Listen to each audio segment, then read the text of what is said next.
बहनों, आज हमारे स्टूडियो में डॉक्टर सुरेखा खरे आई हुई हैं और आप हमें बताएंगी आज शरीर में गांठें कितनी घातक। तो डॉक्टर साहब नमस्कार। नमस्ते। आप सबसे पहले तो हमें ये बताइए कि शरीर में जो गांठें हो जाती हैं ना, वो हैं क्या वास्तव में? देखिए, शरीर की जो गांठें होती हैं उन्हें वैसे तो लम्प्स, एक कॉमन शब्द अगर हम कहें तो लम्प्स बोलते हैं या फिर बम्प्स कहते हैं। बट अगर ज़्यादा स्पेसिफिक रहे तो उन्हें हम ट्यूमर्स के नाम से जानते हैं। ये कितने प्रकार की होती हैं? ट्यूमर्स दो तरह की होती हैं, जिन्हें हम बिनाइन ट्यूमर्स कहते हैं और मैलिग्नेंट ट्यूमर्स कहते हैं। तो पहले तो आप हमको ये बता दीजिए कि ये बनती कैसे हैं? देखिए, वैसे तो हमारी पूरी बॉडी में ढेर सारे सेल्स है। हर एक अंग के अलग अलग तरीके के सेल्स होते हैं। तो सेल्स डेवलप होते हैं और फिर एक खास समय के बाद वो उनका डेथ हो जाती है। डेथ के बाद फिर नए सेल्स डेवलप होते हैं। तो इसका एक अपना रूटीन साइकिल चलता रहता है कि इतने स्पीड से इतनी सेल्स इस जगह पर बनती हैं, फिर उनका डेथ होता है, फिर न्यू सेल्स बनती है। पर कई बार क्या होता है, किसी किसी ऑर्गन में या किसी जगह पर शरीर पर ये जो सेल्स का डेवलपमेंट है या ग्रोथ जिसे हम कहे, वो नॉर्मल स्पीड को क्रॉस करके बहुत ज़्यादा मात्रा में उनका डेवलपमेंट वो शुरू कर देते हैं। मल्टीप्लाई होते हैं इतनी ज़्यादा कि वो नॉर्मल नहीं रहते हुए उसी अंग में या उसी शरीर के किसी खास जगह पर फिर काफ़ी सारे सेल्स का ग्रोथ हो जाता है, जो कि एक गांठ का रूप ले लेता है। अब वो गांठ कितनी घातक है या नहीं, वो तो फिर हम उसे, जैसे मैंने अभी आपको बताया था कि बिनाइन है या मैलिग्नेंट है, इसकी जांच और बाकी की सारी एग्जामिनेशंस करने के बाद ही हम पेशेंट को बता पाते हैं। अच्छा, तो डॉक्टर मैडम, ये जो गांठें होती हैं ना, या जो भी आपने बताया ट्यूमर या लम्प्स, ये शरीर में सामान्य तौर पर कहाँ कहाँ हो सकती है? गांठें तो शरीर में कहीं पर भी हो सकती हैं, आपके सर से लेकर तलवे तक हर जगह पर गांठ बनने की संभावना है। पर ये बात है कि किस तरह की गांठ कहाँ पे बन रही है। अगर वो बिनाइन है और चमड़ी पर है तो काफ़ी हद तक बिनाइन चमड़ी पर रहने वाली गांठों को हम लोग अक्सर कहते हैं कि ज़्यादा डेंजरस नहीं है। पर यहाँ तक कि जैसे इम्पोर्टेंट ऑर्गन्स है, लीवर है, किडनी है, अपनी आंतें हैं, बॉडी के अंदर इन ऑर्गन्स पर भी गांठें बन जाती हैं। कई बार इनमें भी जो है वो वाली गांठें सिंपल रहती हैं, मतलब आपको ज़्यादा नुकसान या डेंजरस नहीं है, आपके जान को खतरा नहीं होता है। लेकिन अगर ये मैलिग्नेंट ट्यूमर्स हैं तो फिर वहाँ पर आपकी जान को खतरा बन सकता है। तो फिर आप हमको ये थोड़ा सा और स्पष्ट रूप से बताइए कि जो आपने ये बेनाइन और मैलिग्नेंट ट्यूमर की बात की है जी, तो इन दोनों में क्या अंतर होता है? देखिए, बिनाइन ट्यूमर्स जो होते हैं कि उसमें बहुत सारी अलग अलग तरीके के गांठें, जैसे हम बोल रहे थे, तो कुछ सिस्टिक गांठें होती हैं कि जिनका मतलब जो कवरिंग होती है काफ़ी पतली मेम्ब्रेन की होती हैं और उनके अंदर सिंपल द्रव्य होता है। जैसे अगर हम ये कह रहे फॉलिकुलाइटिस ही ले लें, बाल तोड़िया के बाद अगर कोई फुंसी जैसी हो जाती हैं तो उसमें कभी कभी सिंपल जो फ्लूइड होता है, सीबम होती है, अपने चमड़ी के नीचे सेबेशियस ग्लैंड्स होती हैं। अच्छा, वो पसीना भी जिसको बोलते हैं। हाँ, तो अगर वो फ्लूइड का ड्रेनेज सही ढंग से नहीं हुआ है तो वहीं की वहीं वो इकट्ठा होकर कड़क हो जाता है कभी कभी, या कभी कभी ऐसे चिकना बनकर वहीं उस सिस्ट में इकट्ठा हो जाता है। तो बिनाइन को अगर वो सिस्ट के रूप में है तो सिस्ट्स को भी हम लंप कह देते हैं या फिर ट्यूमर कह देते हैं। फिर अब अगर वो नोड्यूल के फॉर्म में हो रहा है, यानी कि कड़क, जैसे सिस्ट है जिसमें द्रव्य है तो वो तो सॉफ्ट रहेगा, मुलायम। नोड्यूल है तो वो थोड़ा सा कड़क रहेगा। ये कब होता है कि जैसे किसी हमें बुखार आ गया है, कोई इन्फेक्शन हो गया है हमारे शरीर में, इन्फ्लेमेशन हो जाता है, तो अर्थराइटिस जैसे आप ले लो या पॉली अर्थराइटिस ले लो, तो ऐसे जगहों पर जब ये गांठें होती हैं तो ये कड़क रूप में होती हैं, तो उन्हें हम नोड्यूल कहेंगे। अब नोड्यूल की भी जांच होगी कि ये कितनी घातक है। ज़्यादा घातक है तो उसके हिसाब से पेशेंट को एडवाइस करेंगे, कम घातक है तो उसके हिसाब से उसका ट्रीटमेंट अलग रहेगा। उसके बाद है हिमाटोमा। हिमाटोमा मतलब उस वक्त गांठ बन जाती है जबकि रक्त स्राव हो रहा हो किसी खास जगह पर। जैसे मान लीजिए किसी को चोट लग गई है और अचानक खूब सारा रक्त स्राव हो गया और वो एक जगह पर इकट्ठा हो गया, और तो वो भी कभी गांठ बनकर रूप ले लेता है। अब ये गांठ तो सिंपल गांठ है, ये या तो अपने आप भी ठीक हो जाएगी या सिंपल हम दवाइयाँ दे देंगे या ड्रेन कर देंगे तो भी ठीक हो जाएगी और कम हो जाएगी समय के साथ साथ। अब दूसरा है हिमैंजियोमा। इसी का जो खून की वेसल्स, यहाँ पे खून का स्त्राव होकर इकट्ठा नहीं हुआ है, जो खून की कोशिकाएं हैं, ब्लड वेसल्स हैं, वो बहुत मात्रा में बढ़ चुकी हैं, या वहीं पर बन चुकी हैं वो भी अपने आप में गांठ का रूप ले लेती हैं।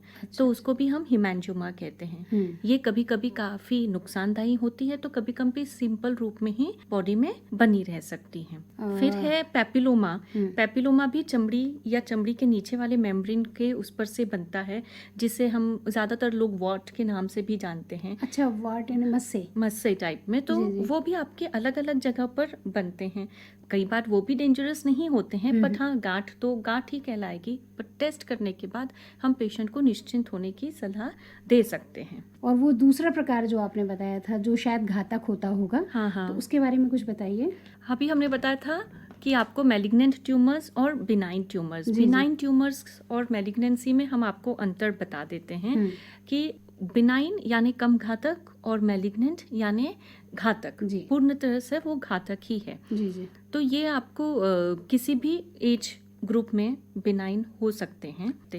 पर मैलिग्नेंसी जो है, कैंसर जिसे हम कहते हैं, ये अक्सर कहा जाता है कि 40 की उम्र के बाद इनकी संभावना ज़्यादा हो जाती है। ऐसा नहीं, आज हम देखते हैं कि कैंसर छोटे यंग पीपल को भी हो जाता है, बट फिर उसके रीजंस अलग रहते हैं। आम तौर पे देखा जाए तो फिर 40 के बाद ही उसकी वो है। अगर बिनाइन है तो बिनाइन में अक्सर वो छोटी गांठें होती हैं। पर इसका मतलब ये नहीं कि बिनाइन में बड़ी गांठें होती ही नहीं है। जैसे हमने आपको बताया कि फॉलिकुलाइटिस है या बॉयल है छोटा सा, या फिर वॉट है, तो ये तो छोटी हो गई। लेकिन सिस्ट अभी हमने बोला, पर सिस्ट आपको बड़ी भी, जैसे ओवेरियन सिस्ट, अंडाकोश में जो सिस्ट बन जाते हैं, वो कई बार बहुत बड़ा रूप ले लेते हैं। अच्छा। लेकिन अगर कैंसर के बारे में बात कर देंगे तो अक्सर ये गांठें छोटी नहीं, बड़ी ही रहती है। और बड़ी ही होती भी जाती हैं। अब इनका ग्रोथ पैटर्न अगर हम कहें कि कैसा रहेगा, तो जो बिनाइन ट्यूमर है उनका ग्रोथ बहुत धीरे धीरे होता रहता है, वो धीरे धीरे डेवलप होती रहती है। जबकि मैलिग्नेंट ग्रोथ है जो बहुत जल्दी बड़े हो जाते हैं, उनका विकास बहुत जल्दी होता है। अच्छा, पैटर्न कैसा है इनका ग्रो होने का, कि बिनाइन वाले जो हैं, जो कम घातक है, वो बस फैलते जाते हैं, जहाँ पे बने हैं वहीं पर वो फैल लेंगे। लेकिन मैलिग्नेंट यानी कैंसर जो है वो फैलता तो है ही, पर वो अंदर ही अंदर घुसता भी चला जाता है। और दूसरा ये है कि प्रोग्रेस बिनाइन की एक खास तरह की नहीं होती है, लेकिन मैलिग्नेंसी का ऐसा नहीं है। अगर मैलिग्नेंट ट्यूमर हो गया है, कैंसर हो गया है, तो वो तो फिर बढ़ता ही जाना है, और वो तब तक बढ़ता रहेगा जब तक, अगर उसका ट्रीटमेंट नहीं किया गया है, तो पेशेंट की डेथ जब तक नहीं होती है, वो प्रोग्रेस करता रहेगा। बहुत घातक होता है जी। और भी कुछ अंतर होता है? जी हाँ, जैसे कि हम लोग देखते हैं कि कभी कभी स्मॉल चमड़ियों पे, हाथों पे, पाँव पे गांठें होती हैं जो कि रोल आराम से मूव करते हैं। लोग कहते हैं कि हमें यहाँ पे बहुत सारी गांठें हैं, लेकिन हमें इनसे दर्द नहीं होता है और ये आसानी से फिसल जाती हैं, घूमती भी हैं, ये है। तो जो बिनाइन यानी कम घातक गांठें हैं वो फिक्स्ड नहीं रहते हैं, ना चमड़ी से फिक्स्ड रहेगी, या फिर किसी बॉडी के अंदर वाले ऑर्गन्स में भी हुआ है तो उस ऑर्गन को भी चिपके नहीं रहती हैं, आप उनको आसानी से मूव कर सकते हैं। ये भी एक डिफरेंशिएटिंग पॉइंट है कि ये कम घातक वाली गांठें हैं। जबकि जो कैंसरस रहती हैं वो टोटली फिक्स हो जाती हैं जहाँ पे हुई है, और प्लस कोशिश, जैसे हमने बताया कि ये घुसती हैं अंदर ही अंदर और आजू बाजू की जगह पर, तो ये आजू बाजू की जगह के साथ भी फिक्स होने लग जाती हैं। बिनाइन यानी कम घातक वाली गांठें और दूसरे अंगों को प्रभावित नहीं करती हैं, लेकिन जो कैंसर मैलिग्नेंट ट्यूमर्स हैं ये आसपास के भी ऑर्गन्स को प्रभावित करना शुरू कर देती हैं। ये इसकी खासियत है। अच्छा, अब ये बिनाइन वाला जो है, इनमें कभी भी आप अल्सरेशन इनमें फॉर्म नहीं होगा, या फिर खून का स्राव यहाँ से नहीं होगा, ना ही इस गांठ में भी होगा।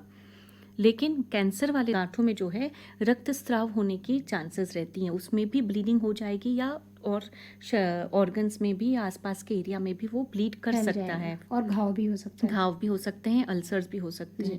वो इसलिए क्योंकि मैलिग्नेंट, ये मैंने आपको बताया, बहुत जल्दी ग्रो होता है और फैलता है, और इसकी वजह से जो ब्लड वेसल्स का इनमें काफ़ी सारी संख्या रहती हैं, इस वजह से इसमें ब्लीडिंग के और इन्फेक्शन और अल्सरेशन के चांसेस ज़्यादा हो जाते हैं। अच्छा, अब जहाँ तक फैलने की बात है, जिसको हम लोग मेटास्टेसिस कहते हैं, तो मेटास्टेसिस बिनाइन ट्यूमर में नहीं होते हैं। जैसे अगर कम घातक वाली गांठ मान लो बच्चादानी में है तो वो बच्चादानी में ही बनी रहेगी, वो आपके शरीर के और किसी अंग में नहीं जाएगी या किसी और जगह पर भी नहीं फैलेगी। लेकिन अगर बच्चेदानी का कैंसर हो गया है और पेशेंट ने समय पर आकर अपना ट्रीटमेंट नहीं कराया है, दिखाया नहीं है, तो ये कैंसर अंदर ही अंदर पूरे बच्चेदानी में भी फैलेगा। पहले फिर बच्चेदानी के आसपास के एरिया में फैलेगा और उसके बाद आसपास पूरे मतलब सिर्फ नीचे वाले हिस्से में नहीं रहेगा शरीर के, आपके लीवर को भी अपने अंदर ग्रसित कर लेगा, ब्रेन में भी पहुंच सकता है, आपके फेफड़ों में पहुंच सकता है। इस तरह से इसका फैलना शुरू होता है। अच्छा, अब क्या घातक तो है पर क्या कितनी घातक है? जी हाँ, बिल्कुल। बिनाइन वाला जो है, जो कम घातक जिन्हें हम कह रहे हैं बिनाइन ट्यूमर्स, इनकी वजह से डायरेक्ट डेथ अगर हम कहें तो ये डेथ नहीं होता है इनकी वजह से। थोड़े से इफेक्ट्स रहते हैं, तो वो इफेक्ट्स रहते हैं कुछ मैकेनिकल प्रेशर्स की वजह से, या फिर वो बढ़ तो गए हैं और इस वजह से कोई कैविटी दब रही है, तो उस कैविटी दबने की वजह से जो और ऑर्गन को या तो ब्लड सप्लाई नहीं मिल रहा है या कुछ, जो ये वाले प्रभाव हो सकते हैं। बट किसी की मृत्यु बिनाइन ट्यूमर्स की वजह से नहीं हो सकती है। जैसे कि ब्रेन की जो मेम्ब्रेन है, अपना ब्रेन मेम्ब्रेन में भी मान लो कोई ट्यूमर हो रहा है बिनाइन, वो बड़ा होगा, फैलेगा, उसकी वजह से कोई परेशानी नहीं होती है। लेकिन कई बार वो फैलने की वजह से खोपड़ी में जो प्रेशर, इंट्राक्रेनियल प्रेशर जिसको हम कहते हैं, वो इतना बढ़ जाता है, यही प्रेशर इफेक्ट्स की वजह से, कि पेशेंट को सीवियर हेडेक्स होते हैं। अब ऐसे में ये ट्यूमर को निकालना ज़रूरी हो जाता है, क्योंकि जो उसके प्रेशर इफेक्ट्स की वजह से अब उसकी जान को खतरा बन जाएगा या परेशानी उसको ज़्यादा उठानी पड़ेगी, ये वाली बात है। पर वो मृत्यु उसका कारण नहीं बनेगी। अगर वो समय पे ऑपरेशन हो जाए, निकाल दिया जाए, तो वो ठीक हो जाएगा। और जबकि मैलिग्नेंट ट्यूमर जो है, ये तो अगर नहीं निकाला गया जड़ से या समय पर जो भी ट्रीटमेंट नहीं किया गया, तो मृत्यु निश्चित है। जी। कुछ और विशेष लक्षण है जिससे लोगों को समझ में आ जाए कि उनके अंदर ट्यूमर हो रहा है और वो घातक है कि नहीं? जैसे अगर हम ज़्यादा स्पेसिफिक होकर महिलाओं की ही बात अपन अभी कर रहे हैं, मान लीजिए, तो हम ब्रेस्ट ट्यूमर्स ही ले लीजिए। कई महिलाएं काफ़ी इससे अनभिज्ञ रहती हैं, या फिर कभी कभी शर्माती हैं या डरती हैं, संकोच करती हैं अपने घर वालों को बताने के लिए। तो हम ये है कि अगर आपका स्तन का ही हम ले कोई भी ट्यूमर, तो उसकी वजह से क्या होता है कि आपके साइज में डिफरेंस आने लग जाता है। या तो एक स्तन आपको बड़ा लगेगा, एक स्तन छोटा लगेगा, फिर कभी कभी उसमें आपको पेन्स भी महसूस होने लगते हैं। या फिर जैसा मैंने आपको बताया था कि बिनाइन वाला ज़्यादा डेंजरस नहीं होता है, तो उसकी जो गांठ है, आप हाथ रखोगे तो वो घूमेगा इधर उधर।